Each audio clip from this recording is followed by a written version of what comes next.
so much. What did you think the conclusion was? I thought it was, let's see, since it, let's see, no. Mm-hmm, yeah.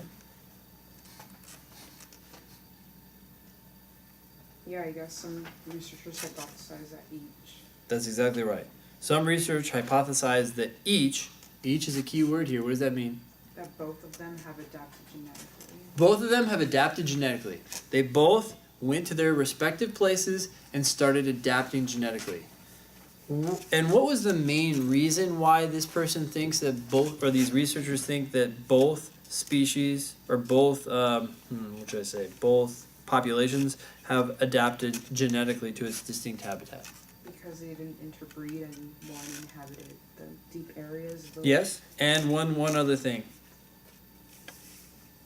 Since...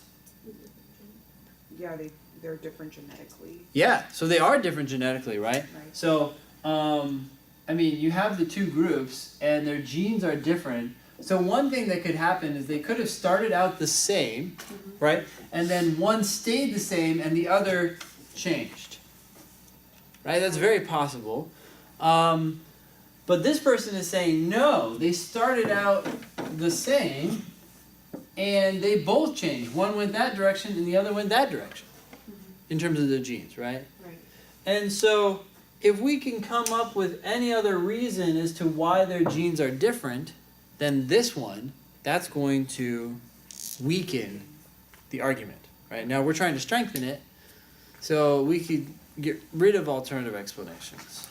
Okay. So, answer choice A, neither of the two populations of sockeyes has interbred with the native salmon. Why is this helpful?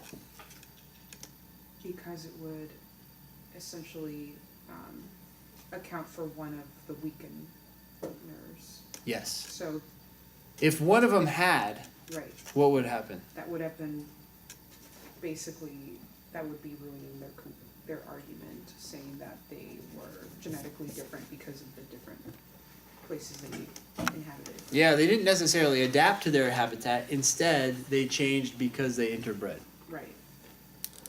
So it basically is right because it eliminates an alternative cause for the genetic difference. And an alternative cause for the genetic difference is removed Right. because neither one of them interbred with the existing species Okay.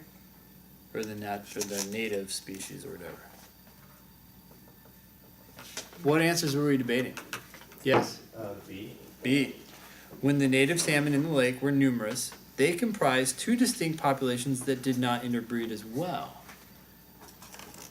Same behavior as... Same behavior as before. Does it talk about why they became distinct? No, it says it's not strong enough. Doesn't really get to the causal explanation. Why did they become genetically different? It just says, hey, they were genetically different too. Actually, it doesn't even say that. It just says they comprised two distinct populations that did not interbreed, but they could have been genetically the same for all we know. So B really is just not doing anything. Yeah, I think the thing that tripped me up was the nearly disappeared versus just disappeared. So Yeah. I kind of took it as an absolute native salmon. We're gone. Yeah, so A is just You're like, hey, get out of here. Yeah. how can you interbreed with things that aren't even there? Yeah, understandable reaction. Other answers that were tempting?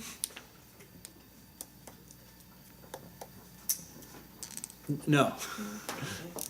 Let's check our phones. Was this temp or C tempting? Okay, so homework.